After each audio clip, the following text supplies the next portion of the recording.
दक्षः सप्रतापि जितेन्द्रियं तम नारायणगिरिं वंदे सच्चिदानंद विक्रम। योगीराज सद्गुरु गंगागिरी महाराजांच्या कृपेने सद्गुरु श्री नारायणगिरी महाराजांच्या आशीर्वादाने योगीराज सद्गुरु गंगागिरी महाराजांचा असणारा 179वा अखंड हरिनाम सप्ताह, सप्ताहाचा आजचा दुसरा दिवस आहे, पण प्रवचनाचं आपलं पहिलं वाक्पुष्प आहे।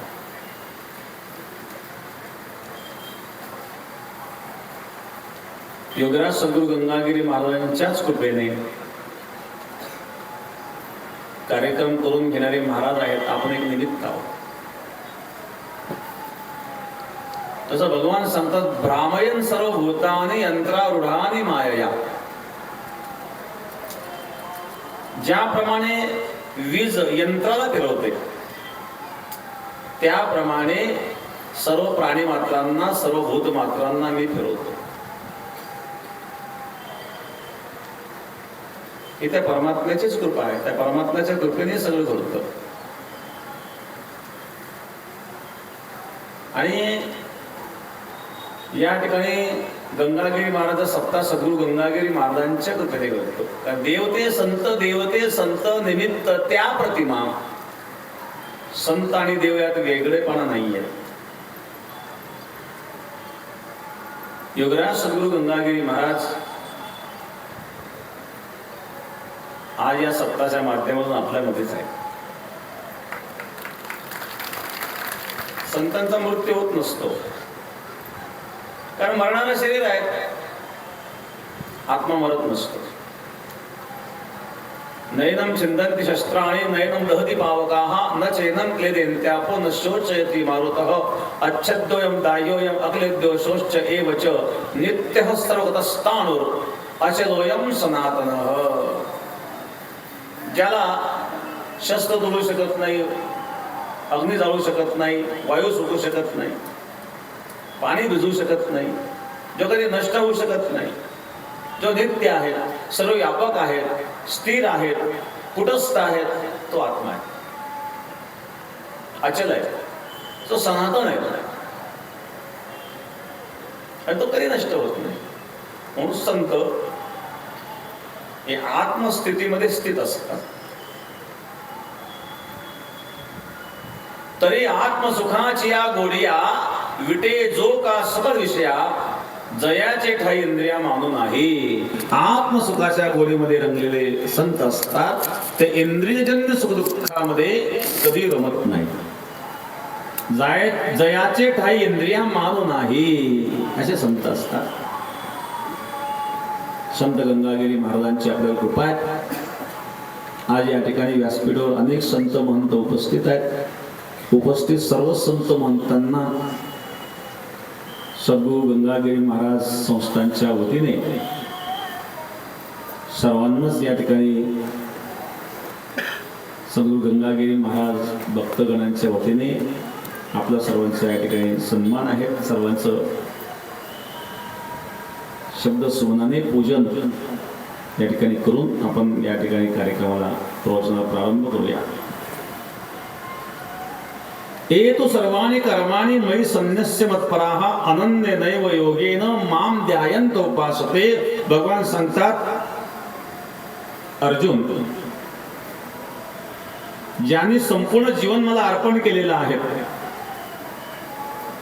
सन्न्यस्य अर्पण करणे, मयि सन्न्यस्य मत्पराः, जे माझ्यात परायण झालेले आहेत, अनन्य योगाने, अनन्य नैव योगेन माम ध्यायन्त उपासते, अनन्य योगाने माझं ध्यान करतात, त्याचा मी उद्धार करतो। तेषां अहम समुद्धर्ता मृत्य संसार सागरा भवामि न चिरात् पार्थ मय्या वेशित चेतसं। भगवद्गीतेच्या 12व्या अध्यायातील 6वा श्लोक आहे।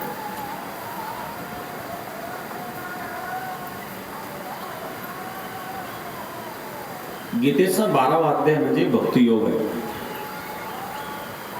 या भक्तियोग नावाच्या 12व्या अध्यायामध्ये सुरुवातीला अर्जुनाने प्रश्न केलेला आहे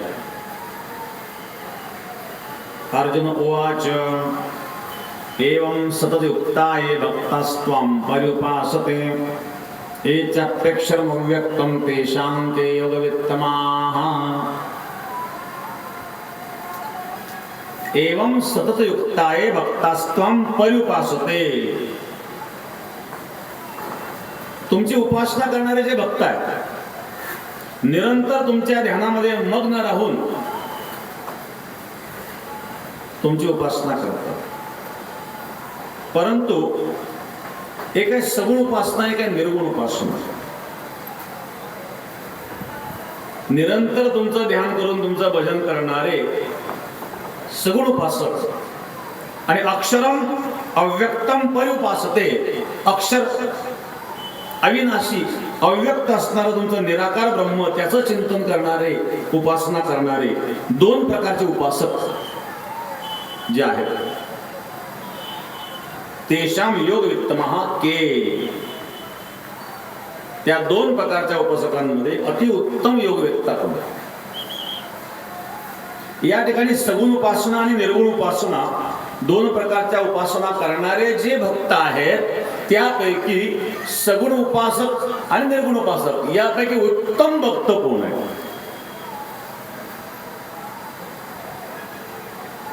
असा प्रश्न अर्जुनाचा आहे। भगवंतानी या ठिकाणी दोन्ही उपासनेचं वर्णन केलेलं आहे, पण एक महत्वाची गोष्ट भगवंतानी या अध्यायामध्ये सांगितली याच्या अगोदरच्या श्लोकामध्ये, की जोपर्यंत तुमच्या अंतःकरणामध्ये देह अहंकार आहे, संसार तुम्हाला सत्य भासतो, जगत सत्य भासतं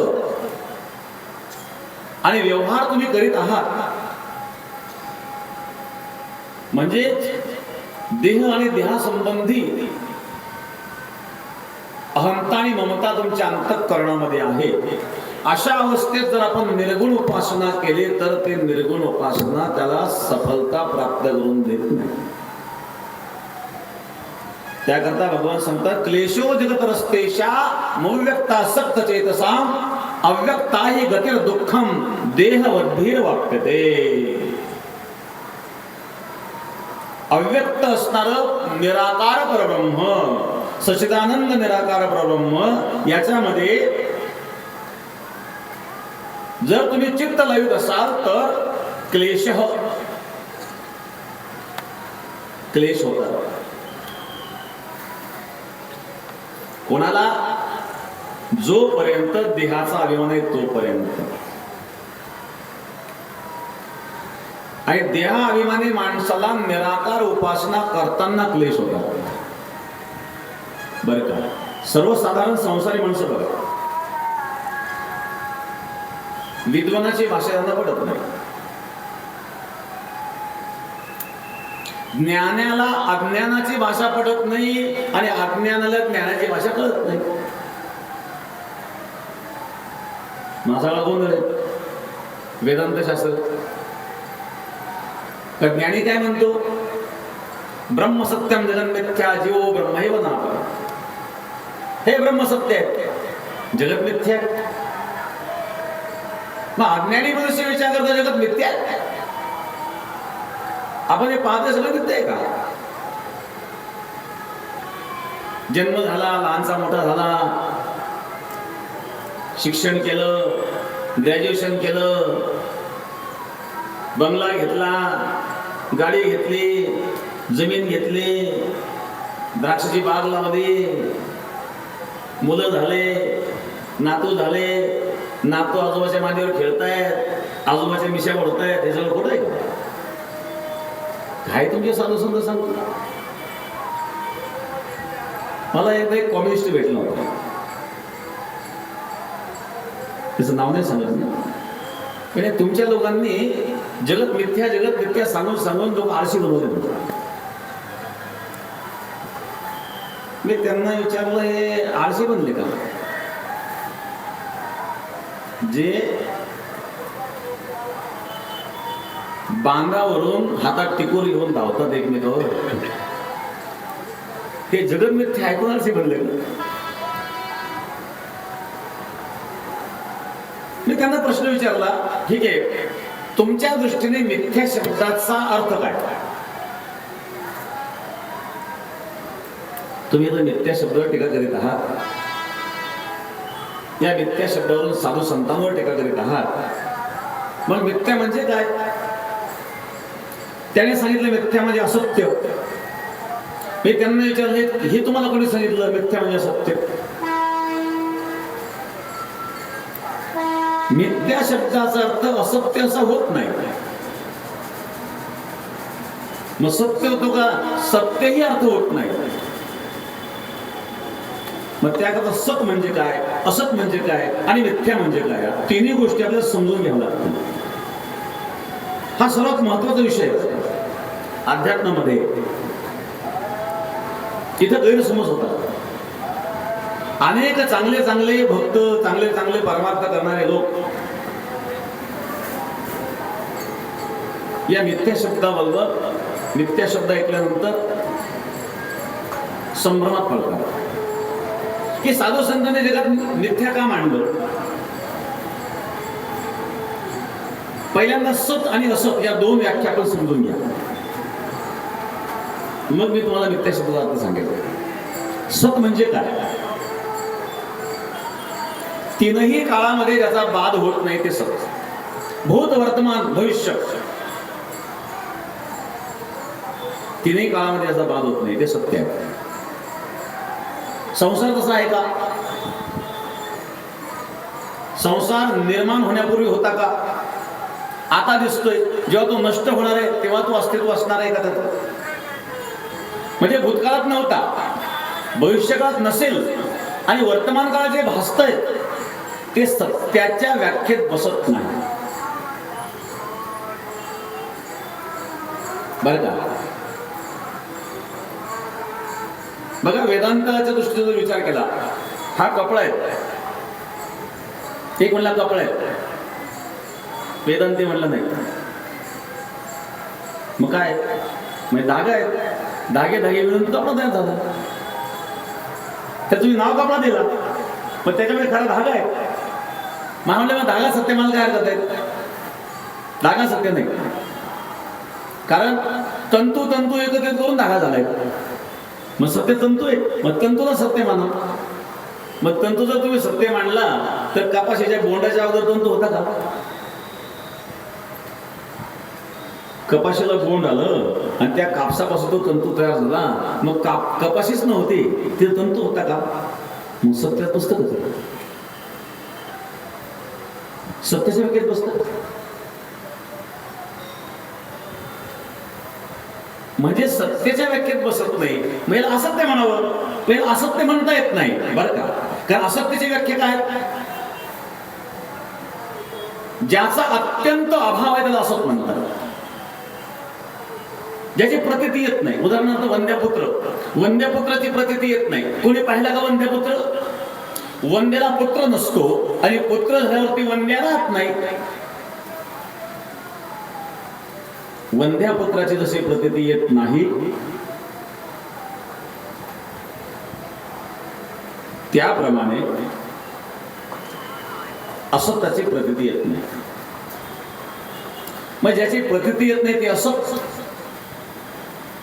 मग संसाराची प्रतीती येते म्हणजे असतच्या व्याख्येत बसत नाही, तो सच्च्या व्याख्येत बसत नाही. मग सत आणि असत्ताहून जे विलक्षण आहे त्याला मिथ्या म्हणतात. मिथ्या शब्दाची व्याख्या सत आणि असत्ताहून विलक्षण. हे नाही कळलं तर मग गैरसमज होतो.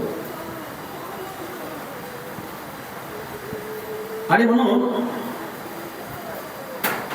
मी सांगत होतो, ज्ञानाची भाषा अज्ञानाला कळत नाही आणि अज्ञानाचं ज्ञानाला पटत नाही.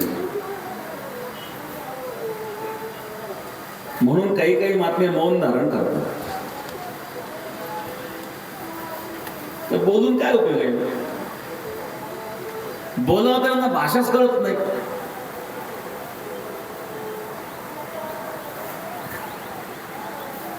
ते प्रकाश महाराज जंजाळ घेताना घेऊन या बघून तरी.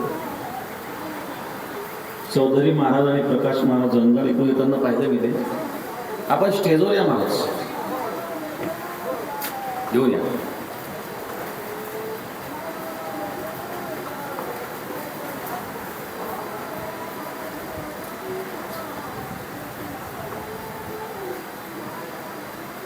श्री क्षेत्र पंढरपूर पांडुरंगाचं जे पंढरपूरचं ट्रस्ट आहे त्या ट्रस्टीमध्ये विश्वस्त महाराज आहेत आणि या ठिकाणी जे चौधरी महाराज सुद्धा उपस्थित झाले. आपल्याला धन्यवाद. प्रकाश महाराज आपण आलात, जणू पांडुरंगाचा संदेश घेऊन आपण आलात.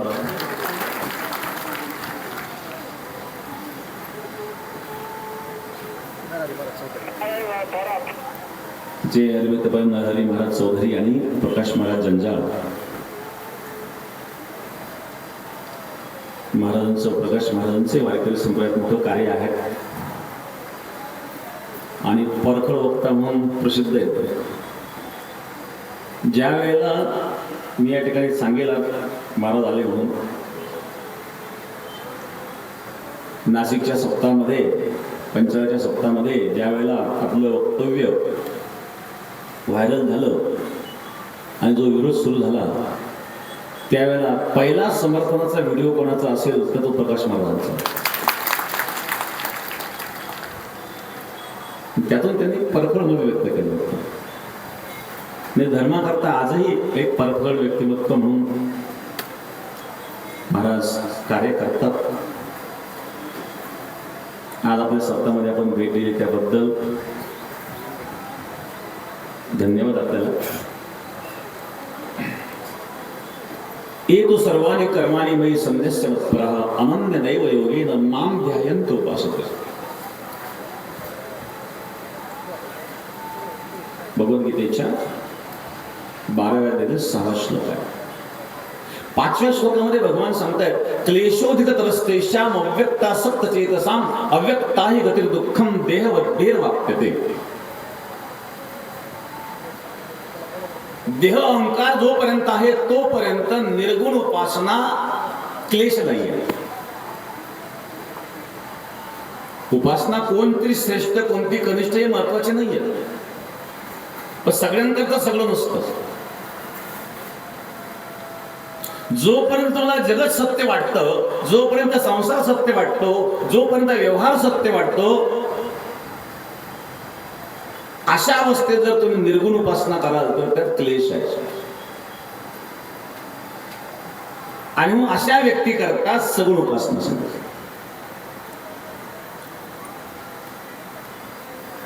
नाथ महाराज सांगतात सगुण चरित्रे परम पवित्रे सादर वर्णावे सज्जन वृंदे मनोभावे आधी. कीर्तनाची मर्यादा एकनाथ महाराज सांगितली. कीर्तन कसं असावं?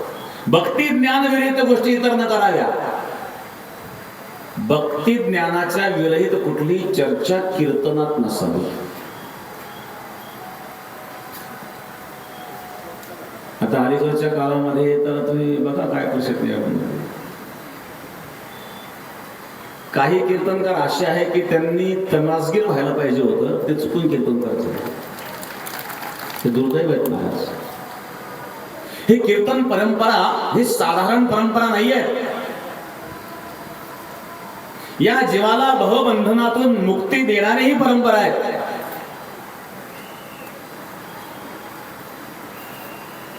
तुकाराम महाराज, ज्ञानेश्वर महाराज आदी सर्व संत यांनी जो आपल्याला परमार्थ दिला अतिशय शुद्ध परमार्थ दिला. सद्गुरू गंगागिरी महाराजांनी आपल्याला अतिशय शुद्ध परमार्थ दिला. आपले जे भजन चालू आहेत ना ते अतिशय शुद्ध आहे, हे भगवंता करीत आहे.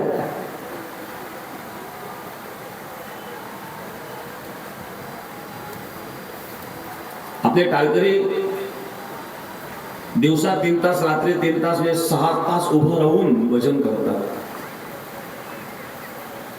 सगळे स्वखर्च मिळालेले. कोणाला भाडं नाही, कोणाला दक्षिणा नाही. बरं खूप काही तर व्यवस्था आहे, असे काही निधी व्यवस्था असेल ती व्यवस्था. जसं पंढरीला वारकरी जातात, पावसात भिजतात, मिळेल ते खातात. फक्त एकच इच्छा असते, काही येता देखील माझा माय बाप घटिका बोटी दिवस लेखी धरून या. केव्हा त्या परमात्म्याचं मला दर्शन मिळेल, काय मी उद्धार पावेन, काय कृपा करील नारायण, ऐसे तुम्ही सांगा संत जन, करा समाधान चित्त माझे. केव्हा माझा उद्धार होईल? 15-15 दिवस, 20-20 दिवस, काही तर महिना चालून येतात. बारीमध्ये 20-20, 30-30 तास उभं राहतात. जोपर्यंत पांडुरंगाचं दर्शन होत नाही तोपर्यंत समाधान मिळत नाही. एकदा दर्शन झालं ना, आता कोठे धावे मन तुमचे चरण देखील. भाग गेला असीन गेला, अवघा झाला आनंद. महिन्याभराचा 15 दिवसाचा चालण्याचा शिणभाग आहे, पांडुरंगाचे चरण पाहिल्याबरोबर संपून जातात. अवघा झाला आनंद. ही शुद्ध भक्ती. तिथं आपले भजनी मंडळ जी व्यवस्था असेल त्या व्यवस्थित राहतात, जे मिळेल ते भोजन करतात. 6 तास उभं राहून भजन हे भगवंत करतायत.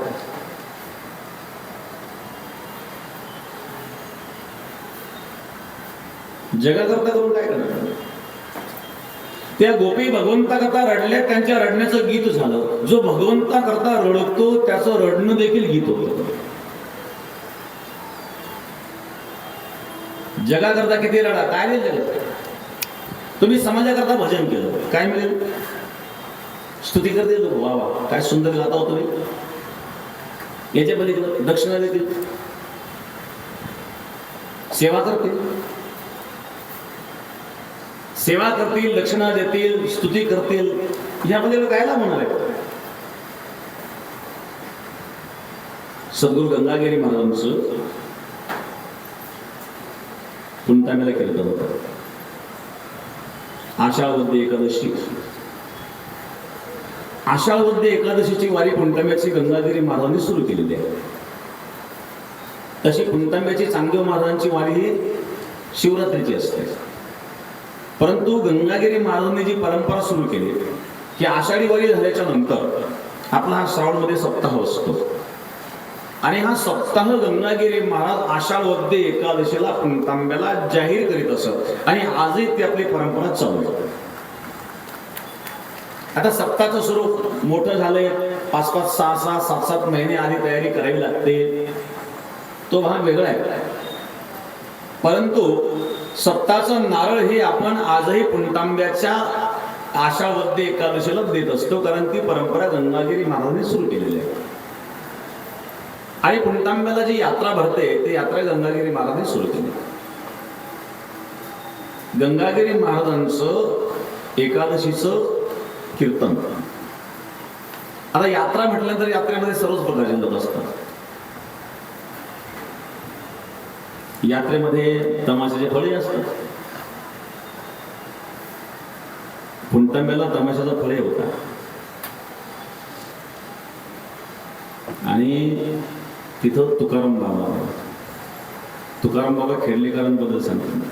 ते बालक होते पण ते तमाशात काम करायचे.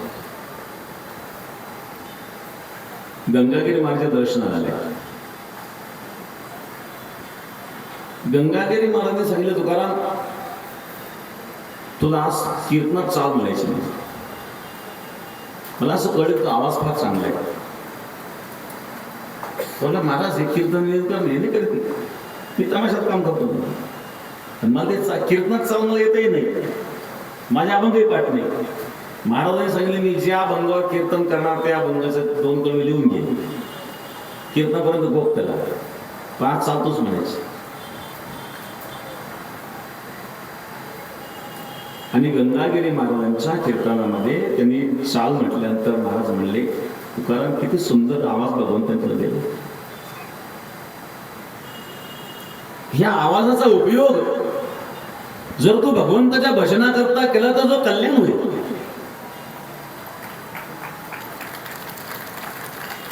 त्यांनी सांगितलं, महाराज मी जे तमाशात काम करतो त्यातून 2 पैसे मला मिळतात, त्याच्यावर माझा प्रपंच चालतो. अजून मी लहान आहे, परंतु घरामध्ये दुसरं कोणी कमवतं नाही आहे. हे जर मी बंद केलं तर पुढं काय होईल? महाराजांनी सांगितलं ही काळजी तू करण्याचं कारण नाहीये. सर्व जगाची काळजी करणारा तो परमात्मा आहे. हे पशु पक्षी कोण कामाला जात का? अजगर करे ना चाकरे पंछी करू ना काच. त्यांनाही भगवंतांनी कधी उपोषी ठेवलं नाही. आणि तुकाराम बाबा जे होते खेडलेकर, गंगागिरी महाराजांच्या शब्दाचा एवढा परिणाम झाला की त्यांनी तमाशा सोडून दिला आणि त्यानंतर मग ते आळंदीला जाऊन संत जोग महाराजांकडे राहिले. पण त्यांच्या जीवनामध्ये जे परिवर्तन झालेलं आहे ते गंगागिरी महाराजांमुळे झालेलं आहे. महापुरुषांच्या शब्दामध्ये एक शक्ती आहे, कारण एक साधनेची शक्ती असते.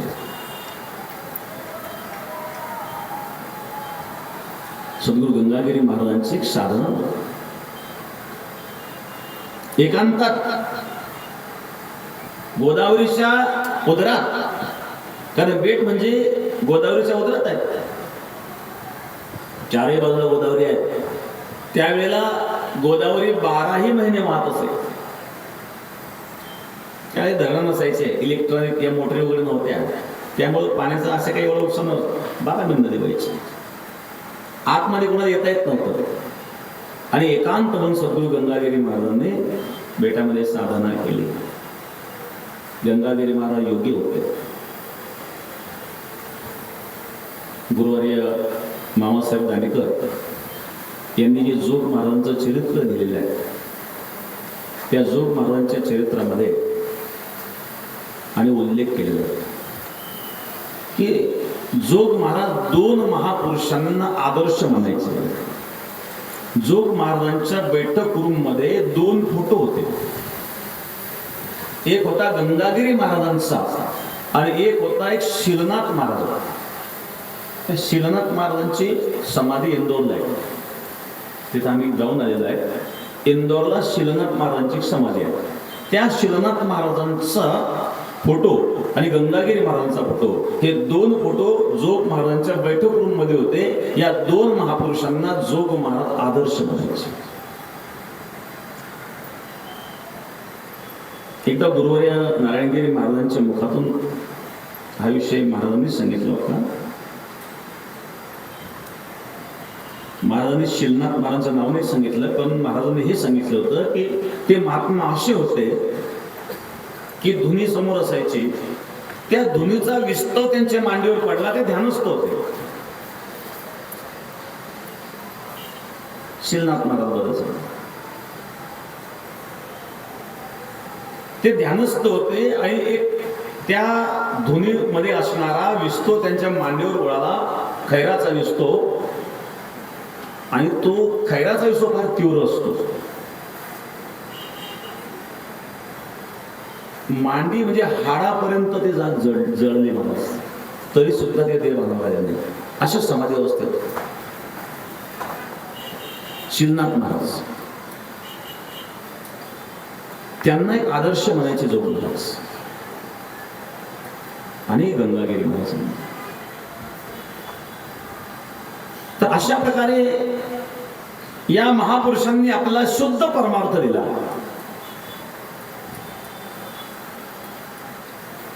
कुठलाही स्वार्थ नाही आहे. अनन्य भावाने भक्ती, अन्याश्रयाम त्यागो येते अनन्यता. अन्य आश्रयाचा त्याग करून केलेली भक्ती ही अनन्य. एतु सर्वाणि कर्माणि मयि सन्न्यस्य मत्पराः अनन्ये नैव योगेन माम ध्यायन्तो उपासते. अनन्य भावाने जो माझं ध्यान करतो तेषां अहम समुद्धरता मृत्यू संसार सागरात. त्याला मी मृत्यू संसार सागरातून तारणारा होतो. भवामी नचरा पार्थ मय्या वेशित चेतस. हे पार्थ, इथं पार्थ शब्द जो वापरला आहेत ना, फार महत्वाचा आहे. अर्जुनाला उद्देशून पार्थ शब्द आहे. अर्जुन कुंती पुत्र आहे, काही ठिकाणी कोणतेही शब्द आलेले आहेत. कुंतीपुत्र म्हणून कौंतेय. आणि कुंतीचं एक नाव आहे पृथा. पृथ्वीचा पुत्र म्हणून पार्थ.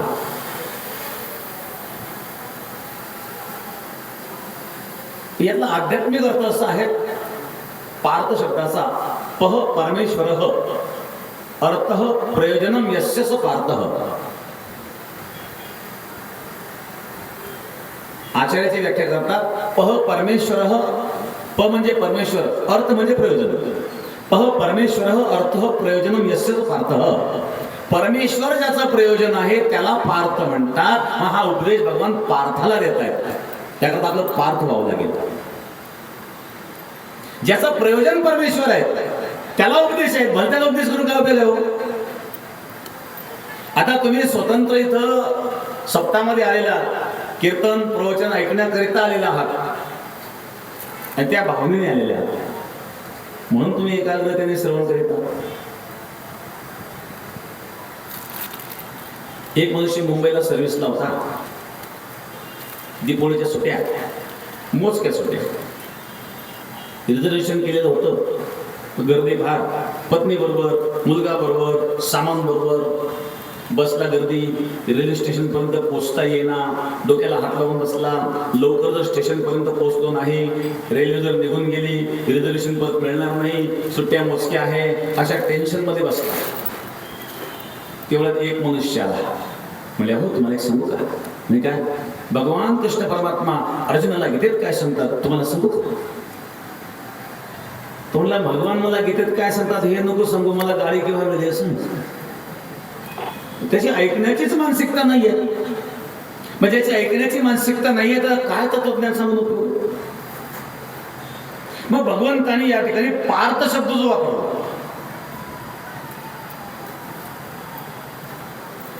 पार्थला उपदेश आहे.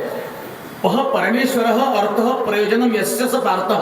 परमेश्वर ज्याचं प्रयोजन आहे, खरोखर अंतःकरणातून भक्तीची तळमळ ज्याच्या अंतःकरणामध्ये, त्याला उपदेश आहे, त्याच्याकरता उपदेश आहे. पण एक महत्वाची गोष्ट आहे, अनन्य भावाने भक्ती ही सगळ्यांना शक्य नाही. म्हणून तर भक्तीचे प्रकार पडतात. काही ठिकाणी भक्तीचे 64 प्रकार सांगितले. नारदांनी भक्तीचे 22 प्रकार सांगितलेले आहेत. भागवतामध्ये भक्तीचे 9 प्रकार सांगितलेले आहेत. रामचरित मानस मध्ये 5 प्रकार सांगितलेले आहेत.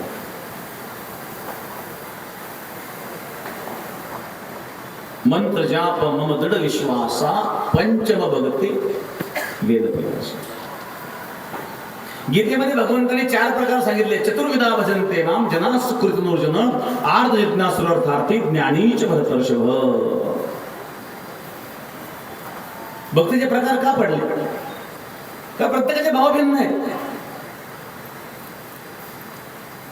एका माणसाला 4 मुलं होती. बाजारातून त्यांनी फळं आणली, आंबे आणले.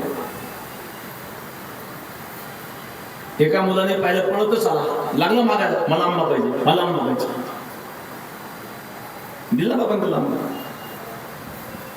दुसरा आला, तो मागत नाहीये पण त्या आंब्याकडे पाहून रडतोय. रडण्याचं कारण काय? आंब्या करताच. बाबाला आपला रडतोय म्हणजे आंब्या करता रडतोय, त्यालाही दिला. तिसरा आला, तो रडतही नव्हता, मागतही नव्हता, फक्त सारखं टक लावून पाहत होता.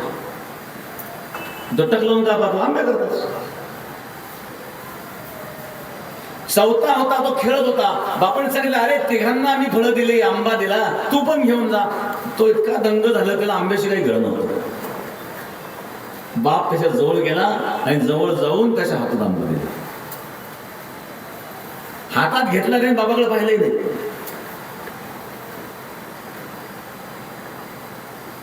जो मागून खाणारा आहे तो अर्थार्थी आहे. अर्थार्थी भगवंताचं भजन करतो पण अपेक्षा, धन द्रव्य संपत्ती प्रतिष्ठा सत्ता काय असेल तर काहीतरी प्राप्त करण्याची इच्छा आहे. पण एक महत्वाची गोष्ट आहे की तो इच्छा करतो तो परमात्म्याकडून करतो, ही महत्वाची गोष्ट.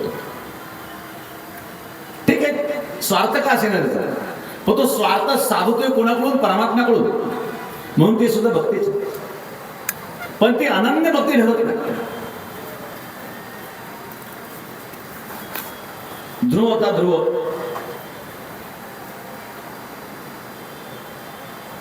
कथा सर्वांना माहितीये, कथेत वेळ नाही गेला नाही.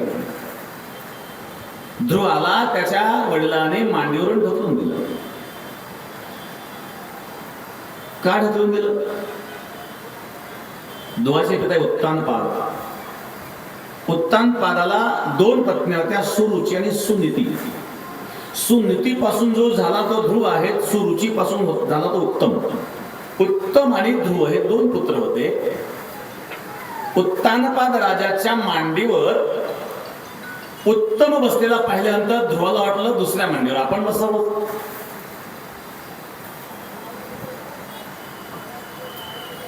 दुसऱ्या मांडीवर बसण्याकरिता ध्रुव पुढे आला आणि ध्रुवाला घेण्याकरिता उत्तानपादाने हात देखील पुढे केले.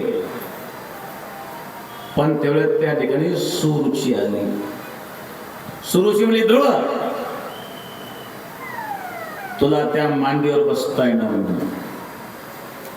म्हणले का? कारण तू माझ्या उदरी जन्म घेतलेला नाही, आणि जर तुला त्या मांडीवर बसायचं असेल तर तुला पुन्हा मरून माझ्या उदरी जन्म घ्यावा लागेल, तेव्हा तुला त्या मांडीवर बसता येईल. ध्रुवाला वाईट वाटलं, रडत रडत गेला, आई माझा एवढा अधिकार नाही की बापाच्या मांडीवर बसू शकत नाही. आईने समजून सांगितलं, अरे हाळा मासाच्या मांडीवर काय करतो? ऐसी जगह बैठे कोई न बोले उठ, ऐसी बात बोले कोई न बोले झूठ. अशा जागेवर बसायचं उठ म्हणणार नाही. या नाशवंत असणाऱ्या हाडा मासाच्या मांडीला काय करतोस? अशा प्रकारचा उपदेश करणाऱ्या माता फार थोड्या असतात बरं का. मुलगा जर भजन करायला लागला तर पहिली काळजी आईला वाटते, न जाणे बाबा होतो का काय. बाबाची सेवा करते पण घरात बाबा नको. मुलगा बाबा होतो कळलं राहिला आनंद वाटतो. आहेत काही आया, सर्वांनाच नाही. ध्रुवाला सुनीतीने उपदेश केला.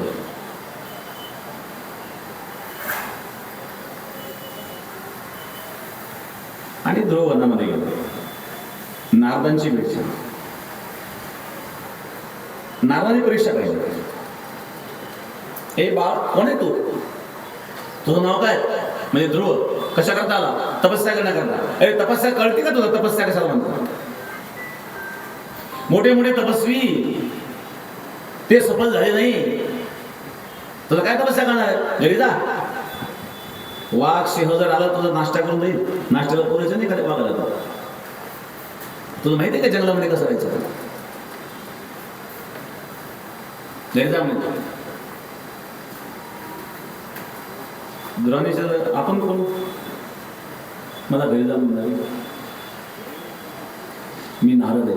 नारद? तुम्ही नारद नाही असू शकत. तुम्ही नारद असं काय बोलते?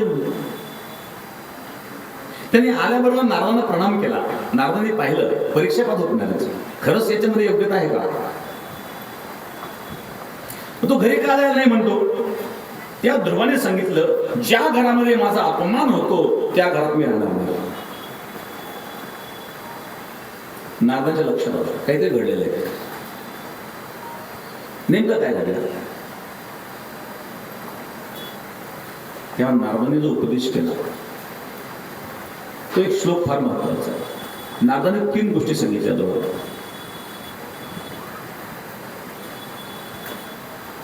गुणाधिकम मुदम निपसेत अनुक्रोश गुणाधमा मैत्री समानात इच्छेत न तापे रविभूयते.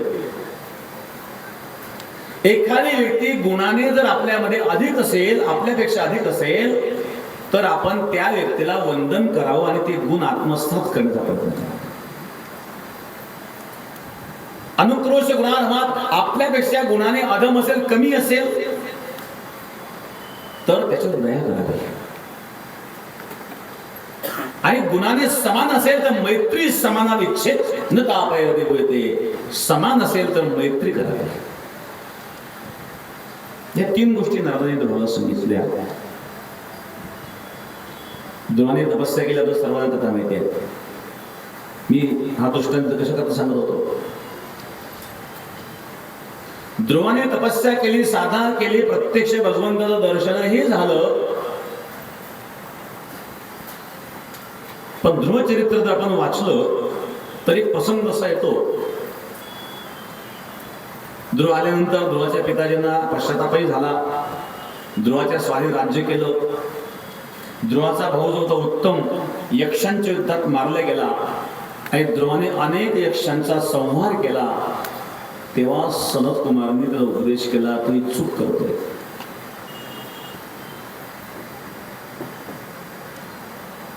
कारण ध्रुवाला भगवंताची भेट झाली परंतु सत्संग घडला नाही. आणि ध्रुवाची जी भक्ती होती ही सकाम भक्ती होती. अपमान झाला म्हणून बघा, काहीतरी विपरीत प्रसंग किंवा प्रतिकूल प्रसंग घडल्यानंतर ज्याला वैराग्य निर्माण होतं, शास्त्रामध्ये त्याला मंद वैराग्य म्हटलं जातं. वैराग्य होतं, वैतागमध्ये घर सोडून निघून जातात काही लोक. तात्पुरतं वैराग्य टिकतं का?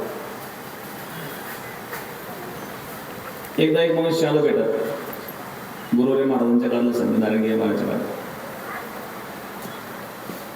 म्हणलं महाराज मला इथं राहायचं. वयस्कर होतं. महाराज म्हणल्यावर तुम्ही राहायचं म्हणताय, तुमची थकलेले आहेत, तुमची सेवा आम्हाला करावं लागेल. तुम्ही राहून काय करता? नाही नाही तुम्ही सांगाल ते सेवा मी करणार. त्याला रात्री 12 ते 2 प्रहार द्यायला सांगितलं. रात्री 12 ते 2 विणा वाजवलं. सकाळी उठला, स्नान झालं, दर्शन घेतलं. मी महाराज येतो. महाराज का तुम्ही राहायचं म्हणले ना? नाही माझं नातं माझ्या शहरातच नाही. रात्रीच्या प्रहारातूनच वैराग्य संपत. प्रतिकूल परिस्थिती निर्माण झाल्याच्या नंतर जे वैराग्य मंद वैराग्य आहे हे टिकणार नाही आहे. ध्रुव हा निष्काम भक्तामध्ये येत नाही, हा अर्थार्थी भक्तामध्ये येतो.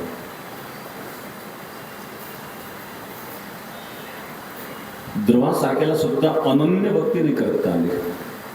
अर्थ भक्ताचं उदाहरण द्यायचं ठरलं तर द्रौपदीचं उदाहरण आपल्याला देता येईल. भरत सभेमध्ये दुःशासन द्रौपदीचे वस्त्र उडीत होता. प्रथमतः द्रौपदीला वाटलं भीष्माचार्य, द्रोणाचार्य, कृपाचार्य, धृतराष्ट्र हे मोठे मोठे लोक या ठिकाणी असल्यामुळं माझ्यावर कोणी अन्याय करणार नाही. म्हणजे द्रौपदीचा भीष्माचार्यांवर विश्वास होता, द्रोणाचार्यांवर विश्वास होता, कृपाचार्यांवर विश्वास होता.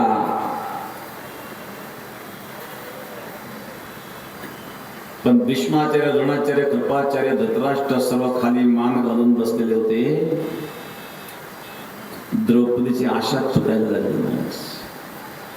द्रौपदीने आपल्या 5 पतींकडे पाहिले. माझे बलवान 5 पती असताना माझ्यावर कोणी अन्याय करू शकत नाही, तेही खाली मान घालून बसलेले आहे.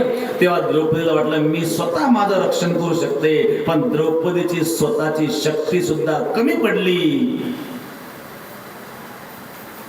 आणि मग द्रौपदी भगवंताचा दावा करून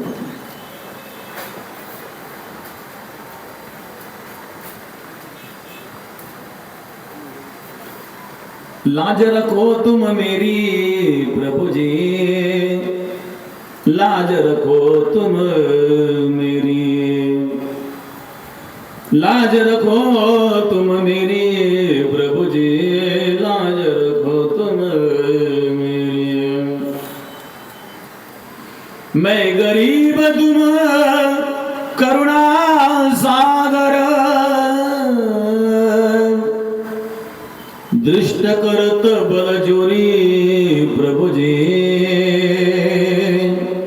लाज रखो तुम मेरी. रखो तुम मेरी प्रभु जी, लाज रखो तुम मेरी। मैं गरीब तुम करुणा सागर दृष्ट करत बचले। कोठे गुंदलासे द्वारकेच्या राया, वेळ का सखया लाविला, दीनानाथ भेद सांभाळी आपले, नको पाहू केले पाप पुण्य, मी पाप केले का पुण्य केले पाहू नको, लवकर धावून ये। भगवान परमात्मा धावून आहे। नामदेव महाराज वर्णन करतात, द्रौपदी संकटे वस्त्र पुरविली, धावत्वा घातले गजेंद्रासी। द्रौपदी म्हणले कृष्णा यायला फार उशीर केला। भगवान म्हणले उशीर मी नाही केला, उशीर तू केला। मी वेळेवर, तू जेव्हा मला हाक मारे तेव्हा मी आलो, मग तू यापूर्वी मला हाक मारलीच नाही। पहिल्यांदा भीष्माचार्यांकडे पाहिलं, द्रोणाचार्यांकडे पाहिलं, कृपाचार्यांकडे पाहिलं, धृतराष्ट्राकडे पाहिलं, हे मला मदत करतील, पांडव मदत करतील। तुला स्वतः शक्तीचा सुद्धा अभिमान होता, मी माझं सुद्धा रक्षण करू शकेल। जोपर्यंत तू अनन्य होत नाही तोपर्यंत मी येणार नाही।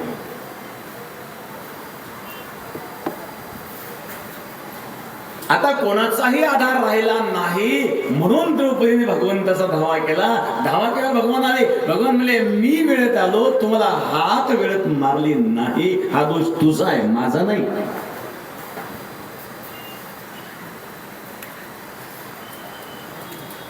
द्रौपदीला अन्य आश्रयाचा त्याग करावा लागला। अन्याश्रयाणाम त्यागो इति अनन्यता।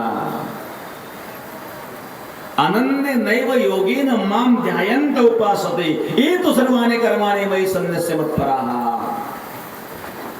संपूर्ण कर्माला मला अर्पण करून अनन्य योगाने जो माझं भजन करतो, तेषां अहम समुद्धर्ता मृत्य संसार सागर। याचं मी उत्तर, मी सांगत होतो अर्थार्थी। तिसरा मुलगा, जसं एक मुलगा ज्याने मागून आंबा खाल्ला तो अर्थार्थी, रडणारा आर्त द्रौपदी आहे, रडत आहे। संकटातून मुक्त व्हावं याकरता जेव्हा संकट येतं आणि संकटातून मुक्ती करता जो भगवंताचा दावा करतो तो आर्त भक्त आहे। तिसरा त्या फळाकडे फक्त टक लावून पाहत होता, तो जिज्ञासू आहे। जोपर्यंत जिज्ञासा निर्माण होत नाही तोपर्यंत समाधान निर्माण। जिज्ञासा निर्माण झाल्याशिवाय परमार्थामध्ये पदार्पणच होत नाही। पहिल्या पायरीवर सुद्धा आपण जाऊ शकत नाही, अगोदर जिज्ञासा महत्वाची। जाणून घेण्याची इच्छा, हे काय संसार आहे? जन्म मरण या प्रक्रिया चालूच आहे, कुठपर्यंत चालणार आहे? मातेच्या अगोदर कोरी, पचन विष्ठेच्या दाथरी, उकळोनी नवमासवरी, जन्म जन्मोनी मरते।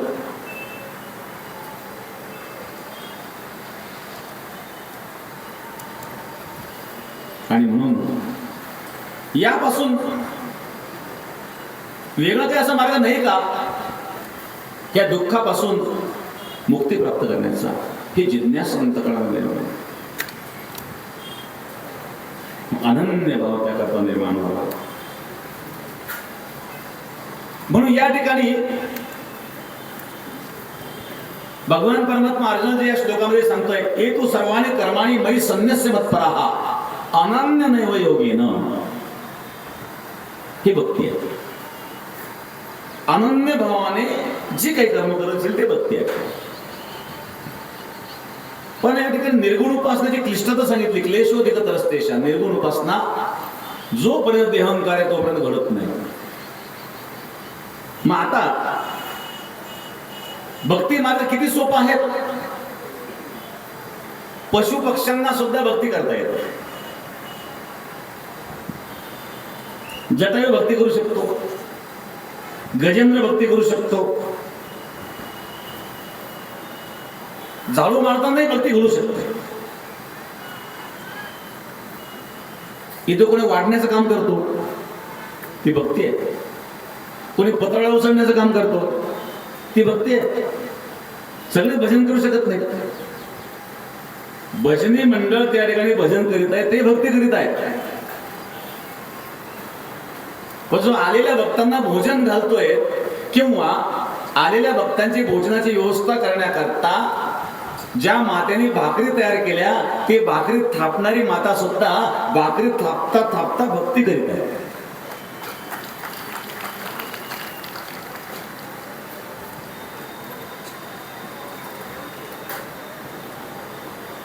या ठिकाणी वारकऱ्यांकरता तुम्ही भाकरी थापितात, हे तुमची भाकरी करणं सुद्धा भक्ती आहे.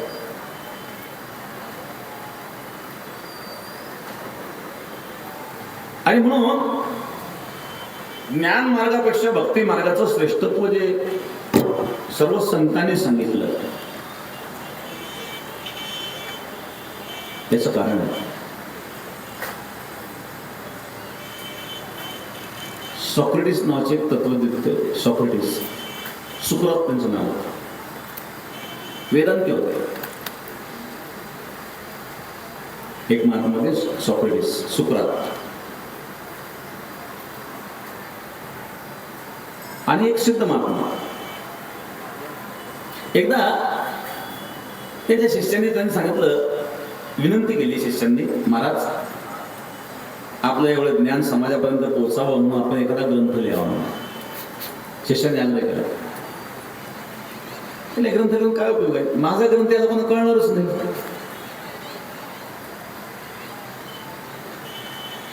ज्यांना कळेल त्यांना लिहा, ज्यांना कळेल त्याला ग्रंथाची गरज नाही. ज्यांना कळालं त्यांना ग्रंथाची गरज राहिली नाही. म्हणजे ज्यांना गरज नाही त्यांच्याकरता लिहून उपयोग नाही, आणि ज्यांना कळेल त्यांना गरजच राहत नाही, मग लिहायचंच कसं, असे काही महात्मा. आणि त्यांचा एक शिष्य होता, त्या शिष्याचं नाव आहे अफलातून. अफलातून एक शब्द जो आला ना, ते अफलातून एका महात्म्याचं नाव आहे. काही काही शब्द कुठून कुठून येतात. बघा, हॅलो शब्द आहे, हॅलो. प्रत्येक जण काही फोन उचलल्यानंतर हॅलो, हॅलो शब्द कुठून आला माहिती आहे? सांगू का? ज्यांनी टेलिफोनचा आविष्कार केला, त्यांचं नाव माझ्या लक्षात नाही, टेलिफोनचं संशोधन केलं, टेलिफोनचा आविष्कार केला आणि त्याला सफलता मिळाली, आणि पहिल्यांदा त्याने फोन ज्या व्यक्तीला लावला ती होती त्याची गर्लफ्रेंड. तिचं नाव ते हॅलो. आता सगळे हॅलो म्हणतात, महाराज मंडळी हॅलो म्हणतात. काय तिचं बिचारीचं भाग्य, सगळे सगळ्यात लोक हॅलो म्हणतात. तिने काय पुण्य केलं असेल, काय कोणाचं भाग्य उदलं येईल. तर अशा प्रकारे मी सांगत होतो, हे जे सुकरात नावाचे संत होते, पक्के वेदांती, वेदांताच्या सिद्धांतावर पक्के. काही नास्तिकांनी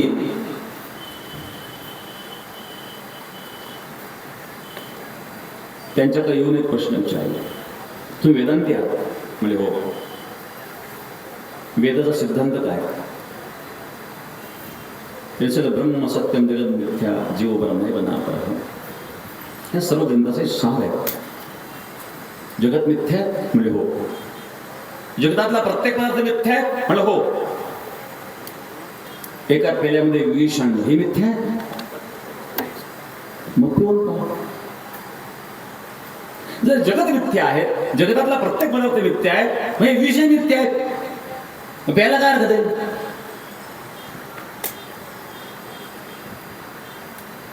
त्या सुकरातने विषाचा पेला हातात घेतला, एका बोटात पिऊन टाकला. पण शेवटी विष आहे.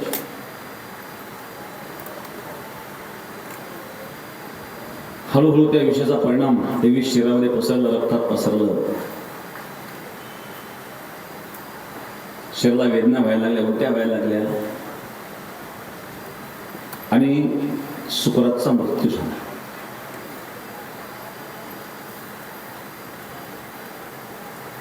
मृत्यू तर होणार आहे, शरीरात मरणारच आहे. परंतु एक आत्मज्ञानी महात्मा आहे,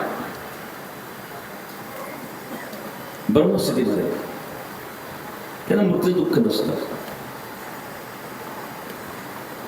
कारण मृत्यू हा आत्म्याला होतच नाही, शरीर मरणार आहे.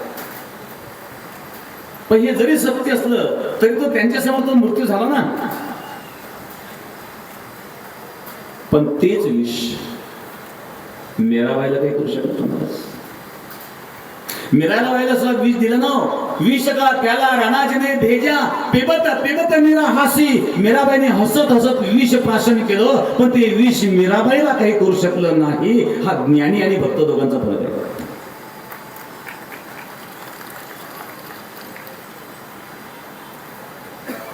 हसत हसत मीराबाईने विष प्राशन केलं, पण देव राखे तया मारिल कोण. न मुळे काटा हिंडता वन, न जळे न बुडे नोहे काही विष ते अमृत पाणी. ही भक्ताची अवस्था आहे.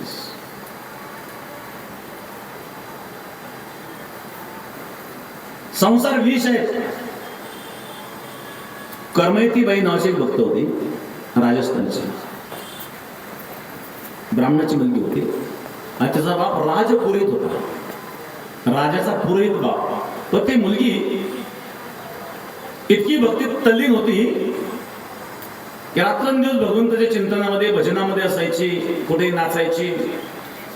बापाला वाटायचं मी एक राजाचा पुरोहित आहे आणि माझी मुलगी असे का करतात. बापाने असा विचार केला, हिचं लग्न करून टाकलं. लग्न झालं म्हणजे हे संसारात लागेल आणि हे बापा आपोआप विसर पडेल. एकदा संसाराची जबाबदारी पडली म्हणजे हे कुठेही जाणं, नाचणं हे बापाला पसंत नव्हतं. ती मुलगी मात्र सतत चिंतनामध्ये असायची आणि तिचं लग्न ठरवलं. तिला जेव्हा कळालं माझं लग्न होणार आहे, ती खूप रडायला लागली. तेवढे माझं ध्येय नाहीये.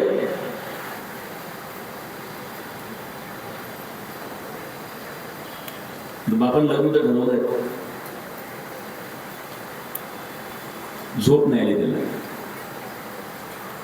बरं लग्न ठरवलं, तिला कळून दिलं नाही. लग्नाच्या आदल्या दिवशी सांगितलं लग्न दिलं.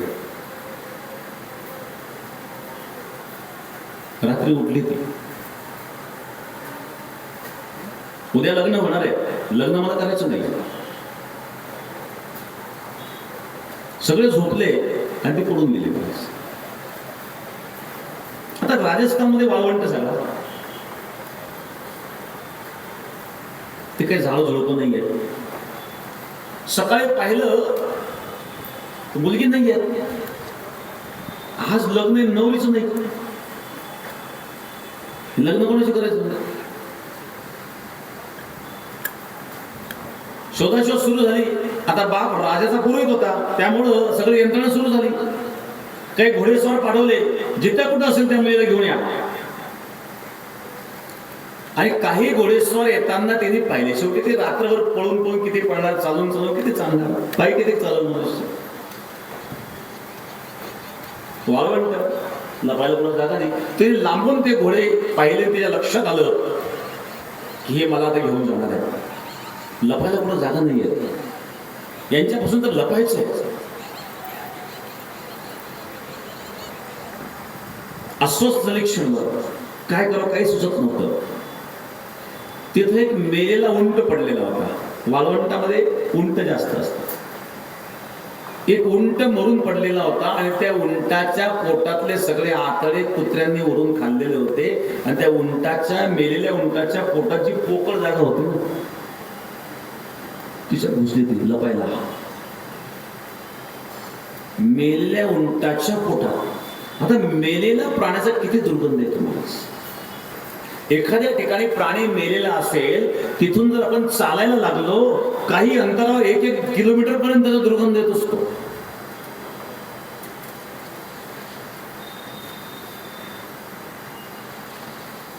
ती जी मुलगी आहे ती कर्मयती नाव आहे त्या मुलीचं. ती कर्माबाई वेगळी, ज्या कर्माबाईची खिचडी भगवंतांनी बनवली ती कर्मयती नावाची एक मुलगी होती, राजपुरोहिताची मुलगी. उंटाच्या पोटामध्ये शिरली ती, मेलेल्या उंटाच्या. आणि ते जे घोडेस्वार होते ते नाग दाबून निघून गेले, इतका दुर्गंध येत होता. ते नाग दाबून निघून गेल्याच्या नंतर मग थोड्या वेळाने बाहेर आली. आता मोकळा श्वास घेतला त्यांनी. पण तो दुर्गंध वाटला नाही का? बघा, एखाद्या वेळेस मनुष्यवृत्त पडला, हात पाय मोडला, आपलं डॉक्टर, पूर्वीच्या डॉक्टर नसायचे, मग प्रत्येक गावामध्ये कोणतरी माणसं असायचे. कुठे हात ढळला असेल ते बसवायचे, हाड मोडलं तरी ते बसवायचे. त्या मोडक्यात जेव्हा मनुष्य जातो ना, खूप वेदना होता, रडत होतो. गेलाय का मोडक्याला? त्याने बघ, तुला 15 मिनिट त्रास काढावा लागेल, दुखणार आहे. आता हे 15 मिनिट जर तू सहन केले तर तू कायमचा बरोबर बरा होशील. आणि नाही तर आयुष्यभर तुझा हात गळ्यात मिळवला जाईल. मग तुला आयुष्यभर दुःख सहन करायचं, काही 15 मिनिट झाले दुःख सहन करायचं. तुला जर तुझा हात नीट व्हावं असं वाटत असेल तर हात नीट करताना होणाऱ्या वेदना तुला सहन कराव्या लागतील. आणि ह्या जर तू सहन करणार नसतील तर आयुष्यभर तुला वेदना सहन कराव्या लागतील. तसं या संसाराच्या दुर्गंधामध्ये आयुष्यभर खितपत पडण्यापेक्षा काही काळ या मेलेल्या उंटाचा दुर्गंध सहन केला होता. त्यावेळी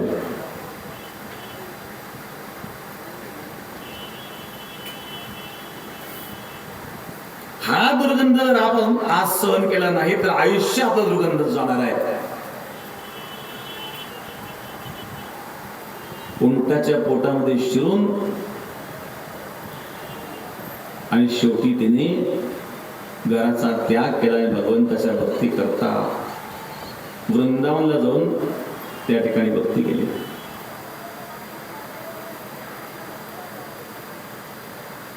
त्याला अनन्य भगवंत, हे भगवत प्रेम आहे. प्रेम कसं असावं? नारद भक्तिसूत्रामध्ये नारद जे वर्णन करतात, अनिर्वचनीय प्रेम स्वरूपम. अनिर्वचनीय प्रेम हे अनिर्वचनीय आहे. प्रेम हा शब्दाचा विषय नाही आहे.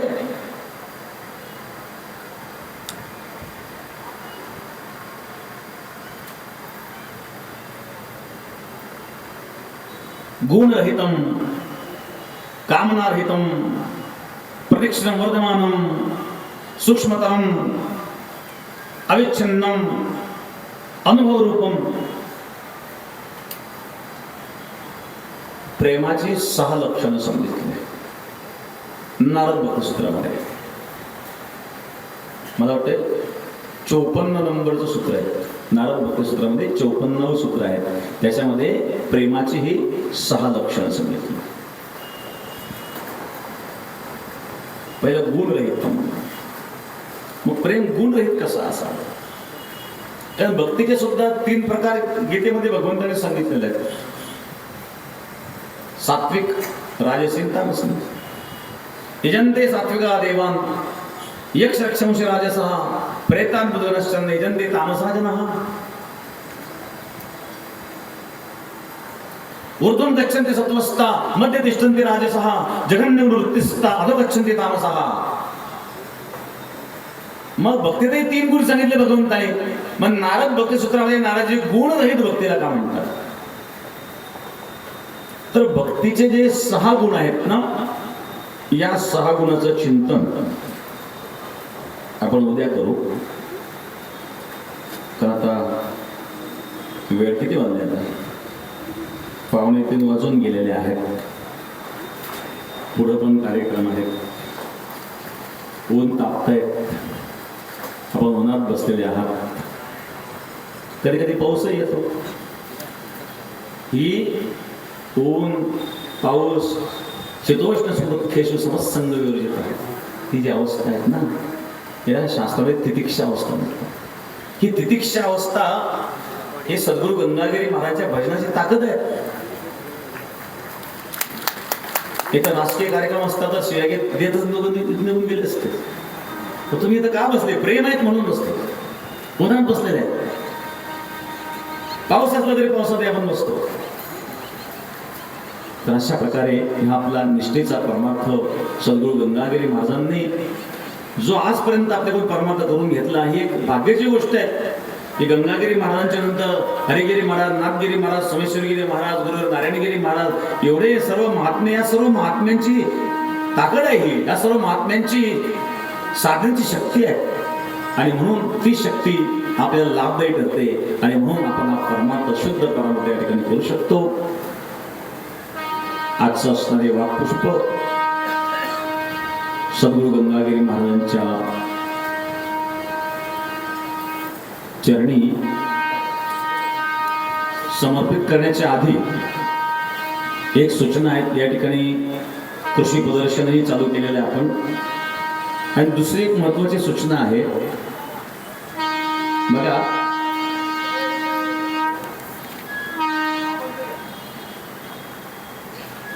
तर या कृषी प्रदर्शनामध्ये अनेक प्रकारच्या मशिनरी शेतकऱ्यांना खूप काही शिकायला मिळेल.